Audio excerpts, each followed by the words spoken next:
Then Dadan anime में तुमने aliens, योकाइज और स्पिरिट्स को देखा होगा, लेकिन इसमें 5 ऐसे कैरेक्टर्स भी हैं जो दूसरे योकाई के पावर्स को पोजेस करते हैं। और आज हम इन्हीं लोगों के बारे में बात करेंगे कि इन्हें ये पावर्स मिली कैसे और कैसे ये पावर्स इन्हें नॉर्मल ह्यूमन से सुपर ह्यूमन बनाता है। सो बिना टाइम वेस्ट किए लेट्स बिगिन।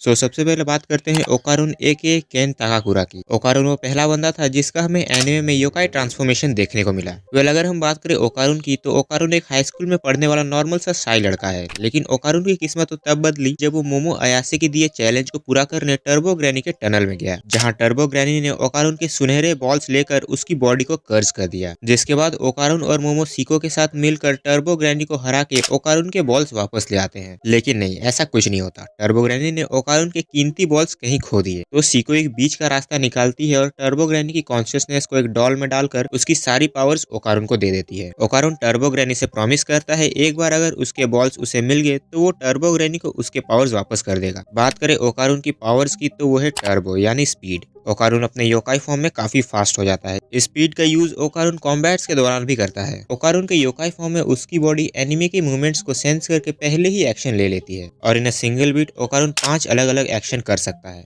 मतलब समझ रहे हो, 5 अलग अलग एक्शन। ओकारुन अपने स्पीड के मैक्सिमम लिमिट का यूज करके अपना special move all out perform करता है। इसमें ओकारुन फुल स्पीड में भागते हुए खुद को एनिमी के ऊपर एक मिसाइल की तरह लॉन्च करता है और ये एक्चुअली काफी अच्छा तरीका है अपनी स्पीड को यूज करने का। लेकिन इसमें एक प्रॉब्लम है, ओकारुन सिर्फ 2 ही बार ऑल आउट का यूज कर सकता है, जिसके बाद उसकी योकाई पावर्स कुछ वक्त के लिए ऑफ हो जाती है। लेकिन ओकारुन की स्पीड और भी बढ़ जाती है जब वो टेलीफोन वायर्स का यूज करता है। इसकी मदद से ओकारुन इंस्टेंटली एक जगह से दूसरी जगह टेलीपोर्ट कर सकता है। इसके लिए उसे बस टेलीफोन वायर में फ्लो हो रहे मैग्नेटिक फील्ड में स्पाइरल मूवमेंट करना होगा। फाइट के दौरान ओकारुन टेलीफोन वायर से अचानक निकलकर अपनी इमेंस स्पीड से एनिमी को एक ही झटके में ढेर कर देता है और इस टेक्निक में ऑल आउट का यूज करने पर तो ओकारुन बिल्कुल डिस्ट्रॉयर बन जाता है। और ये सारी पावर्स उसे मिली बस अपने बॉल्स देकर, लेकिन अगले इंसान को तो इसके लिए मरना पड़ा था। आयरा शिरातोरी, ओकारुन के स्कूल की ही एक पॉपुलर लड़की जिसने बचपन में ही अपनी मॉम को खो दिया, इसलिए एक बार उसने एक रेड ड्रेस पहनी योकाई एक्रोबेटिक सिल्की को अपनी मॉम समझ लिया। लेकिन उसे रियलाइज हो गया कि ये उसकी मॉम नहीं है और कुछ दिनों बाद उसे योकाई दिखना भी बंद हो गया।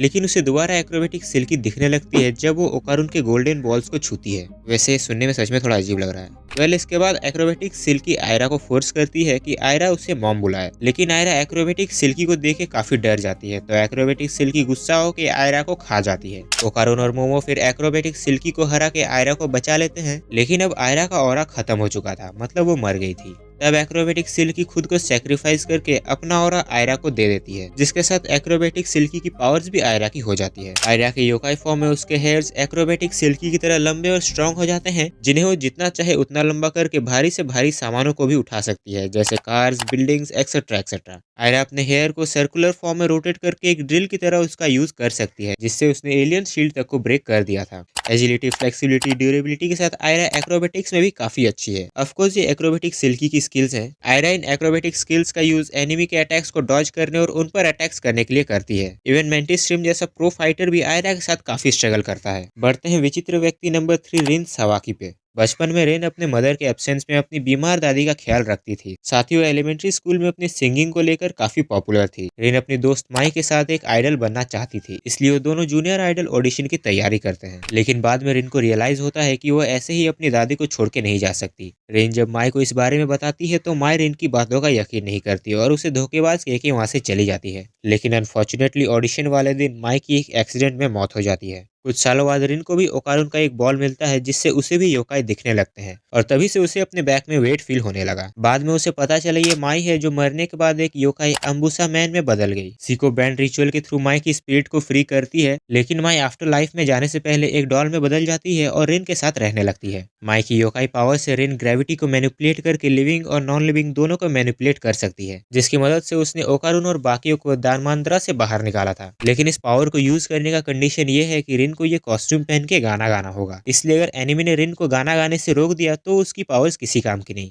वैसे इसकी बात हो ही रही है तो दामांद्रा में हमें एक और योकाई देखने मिला, उंजी जुमा एके अम्ब्रेला बॉय। जुमा एक बहुत ही गरीब परिवार में अपने भाई फूता के साथ पला बड़ा। फूता हर वक्त अपने अम्ब्रेला और गम बूट्स को पहने रखता था, लेकिन बरसात के एक दिन फूता नदी में डूबकर मर जाता है। अगले दिन जुमा की मदर उसे अम्यूजमेंट पार्क ले जाकर वो दोनों पूरे दिन मजे करते हैं और शाम को जुमा के साथ ही सुसाइड करने चली जाती है। ट्रेन के आगे कूदने से पहले जुमा किसी तरह खुद को अपनी मदर से छुड़वा लेता है, जिसके बाद उसकी मदर अकेले ही सुसाइड कर लेती है। कुछ सालों बाद जुमा देखता है वैसे ही बारिश में एक और बच्चा नदी में डूब रहा है। वो उससे बचाने के बारे में सोच ही रहा था, तभी वहाँ अम्ब्रेला बॉय आ जाता है और वो अपनी पावर जुमा को दे देता है। अम्ब्रेला बॉय की पावर से जुमा उस बच्चे को बचा लेता है। जुमा के योकाई फॉर्म में उसकी एबिलिटीज काफी हद तक ओकारुन और आयरा जैसी ही है। इस फॉर्म में जुमा के पास दो अम्ब्रेला आते हैं, जिन्हें खोलने पर उनसे बहुत ही जबरदस्त शॉकवेव निकलती है, जो सामने आने वाले किसी भी चीज को पूरी तरह डिस्ट्रॉय कर सकता है। साथ ही इन अम्ब्रेला के प्रोपल्सिव फोर्स से जुमा हवा में उड़ भी सकता है, लेकिन ओकारुन की तरह ही जुमा भी सिर्फ 2 ही बार अपने अम्ब्रेला का यूज कर सकता है। पर जब दामांद्रा में फेरीटेल कार्ड ने जुमा को पोजेस किया तो जुमा अल्टीमेट टाइम्स अपने अम्ब्रेला का यूज करता है, लेकिन इसमें भी एक प्रॉब्लम है। लिमिट से ज्यादा योकाई पावर्स का यूज करने पर उनकी बॉडी पूरी तरह डिस्ट्रॉय हो सकती है। अब तुम्हें लग रहा होगा कि अम्ब्रेला बॉय की पावर्स भी काफी ओपी है, क्योंकि अगला है जीजी। जीजी मोमो अयासे का बचपन का दोस्त है, जो बचपन में मोमो के साथ सीको का रिचुअल किया करता था। उसके दूसरे जगह शिफ्ट होने पर उसका मोमो के साथ कनेक्शन छूट जाता है, लेकिन एक पॉइंट पर जीजी को अपने घर में कुछ अजीब महसूस होने लगता है। उसके घर में हो रही चीजों से जीजी के पेरेंट्स हॉस्पिटलाइज हो जाते हैं। वो कुछ स्पिरिट मीडियम से भी कांटेक्ट करता है, पर वो भी इसमें कुछ नहीं कर पाते, बल्कि उनमें से कुछ तो सुसाइड भी कर लेते हैं। जिसके बाद सीको उसे बताती है कि ये सब एक योकाई इवल आई की वजह से हो रहा है। एक्चुअली जब इवल आई जिंदा था तब कीटो फैमिली बचपन में ही उसे कैद कर लेते हैं, उसे सैक्रिफाइस करने के लिए, ताकि वो विलेज को वोल्केनो से बचा सके, जिसके पीछे भी एक और योकाई होता है। वेल जेल में बंद वो लड़का बाहर बच्चों को खेलता देख उसे भी खेलने का मन करता था, लेकिन टाइम आने पर उसे वोल्केनो में जिंदा जला दिया गया एज अ सैक्रिफाइस। कई सालों बाद वो इवल आई बन के दोबारा उसी जगह अपीयर होता है जहाँ उसे कैद करके रखा गया था, और वो जगह अब जीजी का घर है। इवल आई की ऐसी बैक स्टोरी जानने के बाद जीजी उसे अपना लेता है, लेकिन इवल आई उल्टा जीजी की बॉडी को पोजेस करके हर जगह त्राही त्राही मचा देता है। इवल आई की जीजी की एथलेटिक बॉडी को पोजेस करने से उसकी फिजिकल स्ट्रेंथ काफी बढ़ जाती है। लाइक वो एक ही किक से सुचिनो को योकाई की बॉडी को डिस्ट्रॉय कर देता है। साथ ही उसके रिफ्लेक्सेस, एजिलिटी और स्पीड इतनी बढ़ जाती है जिससे वो ओकारुन के योकाई फॉर्म के साथ भी कीप अप कर लेता है, या कहूँ ओकारुन की हालत पतली कर देता है।